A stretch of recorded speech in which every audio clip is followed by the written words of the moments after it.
ये है हमारे हिमाचल की देसी आइसक्रीम जो बनती है आग और खट के पानी से। आग और पानी का काम है इसका। जैसे कोई आर्टिफिशियल कलर डालते हो बाहर से, नहीं कोई केमिकल नहीं लगती। 750 रुपये खर्चा इसका। ये बनाने के लिए 7 घंटे लगते हैं। इसको ठंडा होता है, इसको गर्म करते हैं और इसको ठंडा करते हैं। हमारी मलाई बर्फ जो है इसी में जमेगी अभी तकरीबन 6 घंटे तो मान के चलो आप, 6-5। इसमें कोई भी बर्फ का कोई इस्तेमाल नहीं। 2-2.5 घंटे इसको हम गर्म करेंगे आग के ऊपर। फिर इसका जो ठंडा वाला हिस्सा है वो बाहर निकाल के गर्म वाले हिस्से को पानी में डाल दें। दूध गर्म करते हैं पहले, फिर काटते हैं, फिर खोया डालते हैं, फिर ड्राई फ्रूट वगैरह बादाम हो गए, काजू हो गए। एक छोटा सा लकड़ी का बक्सा और उसमें रखी कपड़े में लिपटी हुई मलाई बर्फी जब इन हरे हरे पत्तों पर परोसी जाती है तो स्वाद के सीमाओं को तोड़ देती है। लेकिन अगर मैं आपसे कहूं कि भीषण गर्मी में आपके सामने रखी इस आइसक्रीम को जमाने के लिए ना तो फ्रीजर का इस्तेमाल हुआ है और ना ही उसे जमाने के लिए बर्फ डाली गई है तो शायद आपको यकीन करना थोड़ा मुश्किल होगा।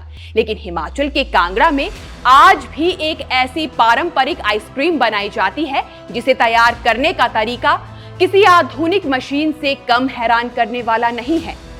इसे कोई पहाड़ी कुल्फी कहता है, कोई मलाई बर्फी, तो कोई इसे कांगड़ा की मलाई कुल्फी के नाम से जानता है। नाम भले अलग अलग हो लेकिन इसकी खासियत एक ही है, इसे बनाने का तरीका। क्योंकि यहाँ आइसक्रीम जमाने के लिए इस्तेमाल होती है आग और पानी की एक बेहद पुरानी तकनीक। और सबसे दिलचस्प बात यह है कि इस पूरी प्रक्रिया में बर्फ का इस्तेमाल नहीं होता है। तो आखिर ऐसा कैसे संभव है? आग का क्या काम है, पानी इस पूरी प्रक्रिया में क्या करता है और कई घंटे चलने वाले इस पूरे प्रोसेस के पीछे आखिर कौन सा विज्ञान काम करता है? इन्हीं सवालों के जवाब तलाशने के लिए हम पहुंचे कांगड़ा के उस इलाके में जहां आज भी कुछ परिवार इस पुरानी परंपरा को जिंदा रखे हुए हैं। और हमारी कहानी की शुरुआत होती है सुबह करीब 4 बजे। रजनी कुमार है मेरा नाम और मेरे को 45 साल काम करते हो गए। आपने ये शुरू से बनाना कहाँ से सीखा ये? अपने डैडी से सीखा काम मैंने। आग और पानी का काम है इसका। जैसे कोई आर्टिफिशियल कलर डालते हो बाहर से, नहीं कोई केमिकल नहीं लगती। सबसे अच्छी होती है कि डेली और सीजन डिमांड कैसी रहती है? ठीक रहती है बाबूजी। गर्मी में भी चलता है काम और बरसात में भी काम चला रहता है। गर्मी के सीजन में कितनी सेल हो जाती है इसकी? 1700-1800 रुपये हो जाती है। और इसको बनाने का खर्चा और सेलिंग प्राइस कितना आता है? 750 रुपये खर्चा इसका। ये बनाने के लिए 7 घंटे लगते हैं इसको। तकरीबन 5:30 बजे इसको आग के ऊपर रखा हुआ था और अब इसको चेंज कर रहे हैं, मतलब बदल रहे हैं इसको। सुबह 5 बजे आते हैं हम, मशीन को अंगीठी के ऊपर, ये अंगीठी रखी हुई है, इसके ऊपर रखेंगे, जो भी इसका प्रोसेस है वो करेंगे और उसको चढ़ा देंगे इसके ऊपर। 2-2.5 घंटे इसको हम गर्म करेंगे आग के ऊपर। फिर इसका जो ठंडा वाला हिस्सा है वो बाहर निकाल के गर्म वाले हिस्से को पानी में डाल देंगे। ये इसके गर्म वाला होता है, इसको गर्म करते हैं और इसको ठंडा करते हैं। हमारी मलाई बर्फ जो है इसी में जमेगी अभी।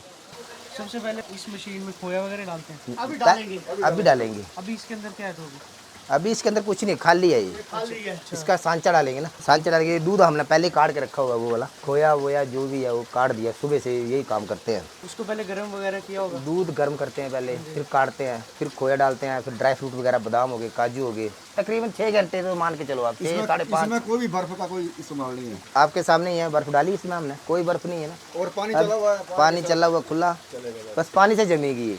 देखना नीचे सफेद हो जाएगी अभी, ये बर्फ की तरह हो जाएगी ठंडी। ये ठंडी हो रही है अभी, ये देखो आग चिपक रहे हैं इसमें। अच्छा, ये अभी सिर्फ ठंडी होगी पानी से ही? हाँ, पानी में डाल दिए गर्म पासा। अच्छा, अब इधर से जा रही है, सेट करेगी इसको। दूध घंटे में डाल दिया हमने, सेट होगी 3 घंटे के बाद। आपके सामने कुछ नहीं है, बर्फ का कोई इस्तेमाल नहीं है। हवा नहीं लगे। हवा नहीं लगनी चाहिए। अब 3 घंटे के बाद तैयार हो जाएगी। गर्म करने के पीछे लॉजिक कोई? अमोनिया गैस होती है इसके अंदर, इसको गर्म नहीं करेंगे सर हम, मलाई बर्फ नहीं जम पाएगी हमारी। ये गर्म करके ही होगी, 2.5 घंटे तो गर्म करना पड़ेगी हमें। गैस है इसमें डली हुई, ये तो बिल्कुल खाली ब्लैक ये है। खाली है। ये वाला पानी में होता है पहले, बाहर निकाल देंगे। उसके बाद संचा डाला आपके सामने, दूध मिला के डाल दिया। अब यहाँ से गैस जाएगी और इसको ठंडा करेगी। इसके अंदर एक बाल होता है। हमारे को कैसे लगेगा पता कि मशीन चली है नहीं चली? वो आवाज दे रहा है, आवाज दे रहा है। ये हाथ से रखो ना आप, ये देखो ये ठंडी हो रही है, ये उठ रहा है ऊपर। उसी के प्रभाव से ये जा रहा है। वो ठंडा कर रही है। अगर ठंडा नहीं करेंगे तो खतरा भी हो सकता है। अगर ठंडी नहीं, ये मेरी आंखों में गैस लगी थी, दूसरा साथ अभी आंखें ठीक नहीं है। पड़ता है यहाँ पे, बिल्कुल केयर। बहुत खतरे का काम है। टांडा हॉस्पिटल में रहा, मैं आईसीयू में रहा 3 दिन। गैस डाल रहे और एकदम खाना मारा उसने। ये वृक्ष जो बाहर, इसके पत्ते भी जल गए थे। मेहनत तो बहुत है इसकी, लेकिन करना चाहिए काम। 7 घंटे में तैयार होता है। कुल मिलाकर कहें तो कांगड़ा की ये देसी आइसक्रीम सिर्फ एक खाने की चीज नहीं है, इसके पीछे कई पीढ़ियों का अनुभव, एक पारंपरिक तकनीक और उस तकनीक को आज भी जिंदा रखने वाले कुछ परिवारों की मेहनत है। सुबह 4 बजे शुरू होने वाली इस प्रक्रिया में कई घंटे लगते हैं। आग जलानी पड़ती है, पानी की व्यवस्था करनी पड़ती है, मशीन को तैयार करना पड़ता है और फिर इंतजार करना पड़ता है कि दूध और मलाई का ये मिश्रण धीरे धीरे जमकर उस आइसक्रीम में बदल जाए जिसे लोग आज कांगड़ा की पहाड़ी कुल्फी के नाम से जानते हैं। सबसे खास बात यह है कि आधुनिकता के इस दौर में जहां फ्रीजर और मशीनें हमारे लिए रोजमर्रा की चीज बन चुकी है, वहीं कांगड़ा में कुछ लोग आज भी इसी पुरानी तकनीक पर भरोसा करते हैं।